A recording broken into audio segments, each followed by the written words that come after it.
Hello friends, welcome back to my YouTube channel let's talk. അപ്പോൾ നമ്മൾ ഇന്ന് discuss ചെയ്യാൻ പോകുന്നത് എങ്ങനെയാണ് നോട്ടീസ് എഴുതുക എന്നുള്ളതാണ്. നമ്മുടെ എക്സാമിൻ്റെ ക്വസ്റ്റ്യൻ പേപ്പർ എടുത്ത് നോക്കിയാൽ അതിൽ ഉറപ്പായിട്ടും കാണുന്ന രണ്ട് ക്വസ്റ്റ്യൻസ് ആണ് പ്രൊഫൈലും നോട്ടീസ് റൈറ്റിങ്ങും. സോ എങ്ങനെയാണ് നോട്ടീസ് എഴുതേണ്ടത്, എങ്ങനെ നോട്ടീസിന് മാർക്ക് സ്കോർ ചെയ്യണം എന്നുള്ളതാണ് നമ്മൾ ഇന്ന് ഡിസ്കസ് ചെയ്യുന്നത്. നമ്മൾ നോട്ടീസ് എഴുതുമ്പോൾ ശ്രദ്ധിക്കേണ്ട കാര്യം എന്തെന്ന് വെച്ചാൽ രണ്ട് കാര്യം പ്രധാനമായിട്ട് ശ്രദ്ധിക്കണം.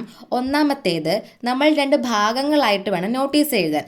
അതായത് ആദ്യത്തെ പാരഗ്രാഫിനകത്തിൽ എന്താണോ ആ നോട്ടീസിൽ പറയുന്നത് ആ ഒരു കാര്യത്തെപ്പറ്റി ചെറിയൊരു വിവരണവും, രണ്ടാമത്തെ ഭാഗത്തായിട്ട് ആ ഒരു പ്രോഗ്രാമിൻ്റെ ഡീറ്റെയിൽസും ഉൾപ്പെടുത്തണം. കഴിവതും നമ്മൾ ഇതുപോലെ ഒരു പേജിനകത്തിൽ വേണം ഈ രണ്ട് കാര്യങ്ങളും ഉൾപ്പെടുത്തി നോട്ടീസ് എഴുതി നിർത്താൻ. എന്ന് പറഞ്ഞാൽ ഇപ്പം ഇത് കണ്ടോ, ഈ ഒരു പേജ് നമ്മൾ എഴുതി നിർത്തുകയാണെങ്കിൽ അതായിരിക്കും പെർഫെക്റ്റ്. പക്ഷെ നമ്മൾ ഈ ഒരു പേജ് എഴുതി പകുതി വരെ ആക്കിയിട്ട് ഈ നോട്ടീസിൻ്റെ പകുതി കാര്യങ്ങൾ അടുത്ത പേജിലാക്കുക എന്നുള്ളത് ഒഴിവാക്കണം എന്നാണ് പറഞ്ഞത്. അപ്പോൾ നമുക്കൊരു ക്വസ്റ്റ്യൻ ഇവിടെ നോക്കാം. The English Club of your school invites the noted writer R.K. Narayan to inaugurate a 3-day literary fest in your school. Prepare a notice to invite the parents, teachers and students of the school to the function. എന്താണ് ഈ ക്വസ്റ്റ്യനിൽ പറഞ്ഞിരിക്കുന്നത്? സ്കൂളിലെ English club ഒരു 3-day literary fest നടക്കുന്നതിനനുബന്ധിച്ചിട്ട് ആ ഒരു programme inaugurate ചെയ്യാൻ വേണ്ടിയിട്ട് ഇംഗ്ലീഷിലെ ഫേമസ് റൈറ്റർ ആയിട്ടുള്ള R.K. നാരായണനെ ഇൻവൈറ്റ് ചെയ്യുന്നു. സോ ആ ഒരു ഫംഗ്ഷനിലേക്ക് നിങ്ങളുടെ പാരൻസിനെയും ടീച്ചേഴ്സിനെയും സ്റ്റുഡൻസിനെയും ഇൻവൈറ്റ് ചെയ്തുകൊണ്ട് ഒരു നോട്ടീസ് പ്രിപ്പയർ ചെയ്യാനാണ് ഈ ക്വസ്റ്റ്യനിൽ പറയുന്നത്. ഈ ഒരു ക്വസ്റ്റ്യനിൽ നിന്ന് തന്നെ നമുക്ക് ആൻസർ എഴുതാനുള്ള എല്ലാ ക്ലൂസും കിട്ടും. അതെങ്ങനെയാണെന്ന് നമുക്ക് നോക്കാം. നമ്മൾ ആദ്യം നോട്ടീസ് എഴുതുമ്പോൾ ഇതുപോലെ നോട്ടീസ് എന്നൊരു ഹെഡിങ് ഏറ്റവും ടോപ്പിൽ കൊടുക്കുക. ശേഷം അതിൻ്റെ താഴെ നമ്മുടെ ക്വസ്റ്റ്യനകത്ത് ഇവിടെ കണ്ടില്ലേ ഇംഗ്ലീഷ് ക്ലബ് എന്ന്, അതേപോലെ ഏത് ക്ലബ്ബാണ് പരിപാടി നടത്തുന്നത് എന്ന് പറയും. സോ നമ്മൾ ആ ഇംഗ്ലീഷ് ക്ലബ്ബ് എഴുതി അതിനുശേഷം ഏത് സ്കൂളാണെന്ന് എഴുതണം. നമുക്ക് നമ്മുടെ സ്കൂളൊന്നും അവിടെ മെൻഷൻ ചെയ്യാൻ പറ്റില്ല. അതുകൊണ്ട് ABC സ്കൂളെന്നോ KLM സ്കൂളെന്നോ അങ്ങനെ എന്തെങ്കിലും ആൽഫബറ്റ് യൂസ് ചെയ്തിട്ട് ഒരു സ്കൂളിൻ്റെ പേര് നമ്മളങ്ങ് ക്രിയേറ്റ് ചെയ്യുക.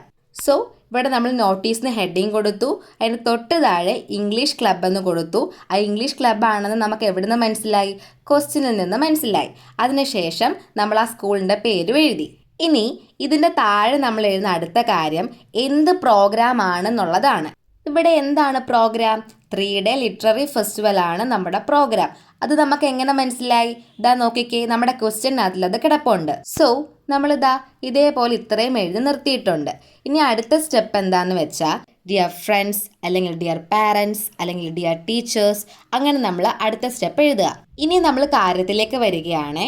The English Club of ABC School has decided to conduct a 3-day literary festival in connection with the Reading Day Week observation of the school. ഇവിടെ നമ്മൾ എഴുതിയിരിക്കുന്നത് ഇത് കണ്ടില്ലേ, the English club of ABC school. ഇതൊക്കെ ഇതിലെ പകുതി സെൻറ്റൻസും നമ്മുടെ ക്വസ്റ്റ്യനകത്തിൽ തന്നെ ഉണ്ട്. സോ ആ ഒരു ക്വസ്റ്റ്യൻ്റെ ബേസിസിൽ തന്നെ നമുക്ക് എന്ത് ചെയ്യാൻ പറ്റും? ആദ്യത്തെ രണ്ട് സെൻറ്റൻസ് എഴുതാനായിട്ട് സാധിക്കും. അതാണ് നമ്മൾ ഇവിടെ എഴുതിയിരിക്കുന്നത്. The English club of ABC school എന്ത് ചെയ്തിട്ടുണ്ട്? ഒരു 3-day ലിറ്റററി ഫെസ്റ്റിവൽ കണ്ടക്ട് ചെയ്യുന്നുണ്ട്. എന്തിൻ്റെ ഭാഗമായിട്ട്? റീഡിംഗ് ഡേയുടെ അല്ലെങ്കിൽ ആ റീഡിംഗ് ഡേയുടെ വീക്കിൻ്റെ ഭാഗമായിട്ട് അങ്ങനെ ഒരു ഫെസ്റ്റിവൽ, ഒരു 3-day ലിറ്റററി ഫെസ്റ്റിവൽ കണ്ടക്ട് ചെയ്യുന്നുണ്ട്. ഇനി അടുത്തത് നമ്മൾ പറയേണ്ടത് ഈ ഒരു പ്രോഗ്രാം ഇനാഗുറേറ്റ് ചെയ്യുന്നത് ആരാണെന്നുള്ളതാണ്. അതും നമ്മുടെ ക്വസ്റ്റ്യനിലുണ്ട്. ഇവിടെ നോക്കിക്കേ, ആരാണ് ആ ഒരു പ്രോഗ്രാം ഇനാഗുറേറ്റ് ചെയ്യുന്നത്? R.K. നാരായൺ ആണ്. സോ നമുക്കതിനെ കുറച്ച് ബ്യൂട്ടിഫുൾ ആയിട്ട് നമുക്ക് എഴുതാൻ പറ്റുന്നത് എങ്ങനെയാണ്?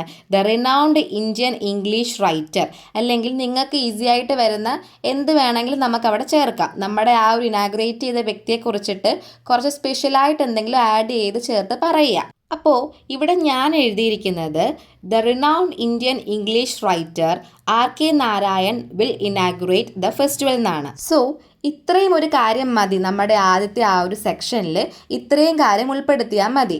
ഏത് സ്കൂളാണ്, ആരാണ് പ്രോഗ്രാം കണ്ടക്ട് ചെയ്യുന്നത്, എന്തിൻ്റെ ഭാഗമായിട്ടാണ് പ്രോഗ്രാം കണ്ടക്ട് ചെയ്യുന്നത്, ആരാണ് ആ ഒരു പ്രോഗ്രാം ഇനാഗുറേറ്റ് ചെയ്യുന്നത്.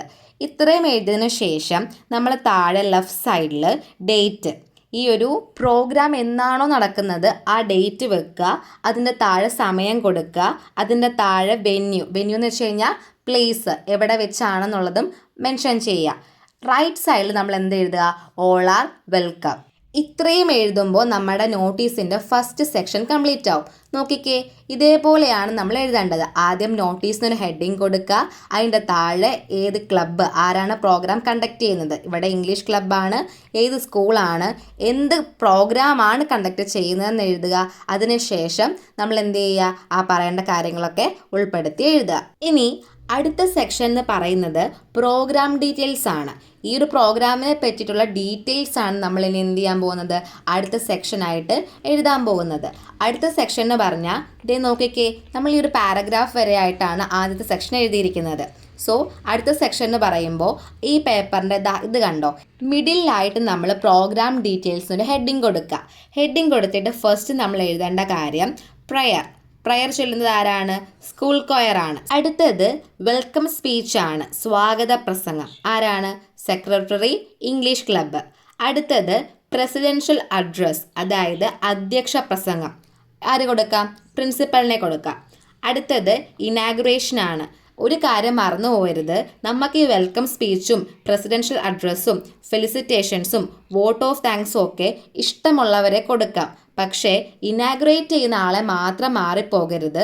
നമ്മുടെ ക്വസ്റ്റ്യനിലും നമ്മൾ ഫസ്റ്റ് സെക്ഷനിലും എഴുതുന്ന അതേ ആളെ തന്നെ ആയിരിക്കണം നമ്മൾ പ്രോഗ്രാം ഡീറ്റെയിൽസിലും ഇനാഗ്രേഷൻ എന്നുള്ള സ്ഥലത്ത് കൊടുക്കേണ്ടത്. സോ നമ്മുടെ പ്രോഗ്രാം ഇനാഗ്രേറ്റ് ചെയ്യുന്ന ആരാണെന്നാണ് പറഞ്ഞേക്കുന്നത്? RK നാരായൺ. അപ്പോൾ അത് കൊടുക്കുക. അടുത്തത് ഫെലിസിറ്റേഷൻ ആണ്, അതായത് ആശംസകൾ പറയുന്നത്. അത് PTA president. And last vote of thanks ആണ്, അത് സ്കൂൾ ലീഡർ. ഇത് ഓർത്തിരിക്കാൻ ബുദ്ധിമുട്ടുള്ളവരാണെങ്കിൽ ഈ ഒരു പ്രോഗ്രാം ഡീറ്റെയിൽസ് ഇങ്ങനെ ഞാൻ കാണാണ്ട് പഠിക്കുക. നമ്മൾ ഇനാഗ്രേറ്റ് ചെയ്യുന്ന വ്യക്തിനെ മാത്രം മാറ്റിയാൽ മതി. ക്വസ്റ്റ്യനിൽ ആരാണോ വന്നിരിക്കുന്നത് ആ ആളെ അവിടെ ആഡ് ചെയ്യുക. ശേഷം അതിൻ്റെ താഴെ പ്ലേസ്, ആ ഒരു സ്ഥലം എവിടെയാണെന്ന് എഴുതുക. അതിനുശേഷം താഴെ ഡേറ്റ് കൊടുക്കുക. ഇവിടെ ഡേറ്റ് കൊടുക്കുമ്പോൾ നമ്മൾ ഒരു കാര്യം ശ്രദ്ധിക്കണം. അതായത് നമ്മൾ ഈ നോട്ടീസിൽ പ്രോഗ്രാം പറഞ്ഞിരിക്കുന്നതിൻ്റെ ഒരാഴ്ച മുമ്പായിരിക്കുമല്ലോ നമ്മൾ ഈ നോട്ടീസ് പ്രദർശിപ്പിക്കുക. സോ ആ ഒരാഴ്ച മുമ്പുള്ള ഡേറ്റ് ആയിരിക്കണം ഈ ഒരു പ്രോഗ്രാം ലിസ്റ്റിൻ്റെ താഴെ വെക്കേണ്ടത്. നമ്മളിവിടെ ആദ്യത്തെ സെക്ഷൻ നോക്കിക്കേ, അവിടെ ഡേറ്റ് കൊടുത്തിരിക്കുന്നത്, അതായത് ഈ പ്രോഗ്രാം നടക്കേണ്ട ഡേറ്റ് കൊടുത്തിരിക്കുന്നത് 18 ഡിസംബർ 2022 ആണ്. അപ്പോൾ നമ്മൾ ഈ പ്രോഗ്രാം ഡീറ്റെയിൽസിനകത്തിൽ ഈ ഒരു ഡേറ്റിൻ്റെ ഒരാഴ്ചയ്ക്ക് മുമ്പുള്ള ഡേറ്റ് വെക്കണം. നമുക്കിവിടെ ഞാൻ കൊടുത്തിരിക്കുന്നത് 8 ഡിസംബർ 2022 ആണ്.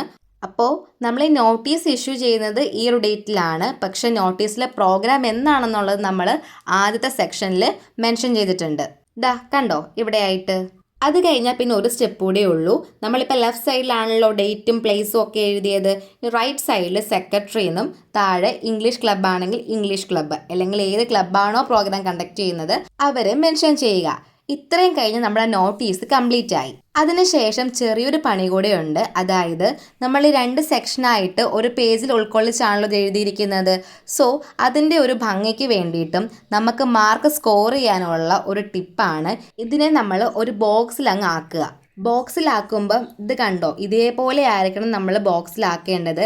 ആ നോട്ടീസ് എന്നുള്ളത് ഈ ഹെഡിങ് ഇല്ലേ, ഇതിനകത്തിൽ ഈ ഒരു ബോക്സിനകത്തിൽ വേണം വരാൻ. ഇത്രയും ആയിക്കഴിഞ്ഞാൽ നമ്മുടെ നോട്ടീസ് റെഡി ആവും. സോ ഇങ്ങനെയാണ് നമ്മൾ എക്സാമിന് ഒരു നോട്ടീസ് എഴുതേണ്ടത്. നിങ്ങൾ ഈ രീതിക്കാണ് നോട്ടീസ് എഴുതുന്നത് എങ്കിൽ ഉറപ്പായിട്ടും നിങ്ങൾക്ക് ഫുൾ മാർക്ക് കിട്ടും. സോ നോട്ടീസ് എങ്ങനെയാണ് എഴുതേണ്ടത് നിങ്ങൾക്ക് മനസ്സിലായി എന്ന് വിശ്വസിക്കുന്നു.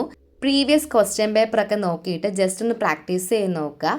അപ്പോൾ ഇന്ന് ഇത്രയേ ഉള്ളൂ. നിങ്ങൾക്ക് ഈ ക്ലാസ് മനസ്സിലായിട്ടുണ്ടെന്ന് വിശ്വസിക്കുന്നു. എൻ്റെ ക്ലാസ്സൊക്കെ നിങ്ങൾക്ക് ഇഷ്ടപ്പെടുന്നുണ്ടെങ്കിൽ, മനസ്സിലാവുന്നുണ്ടെങ്കിൽ തീർച്ചയായും സബ്സ്ക്രൈബ് ചെയ്യുക, സപ്പോർട്ട് ചെയ്യുക, നിങ്ങളുടെ കമൻറ്റ്സ് അറിയിക്കുക. താങ്ക്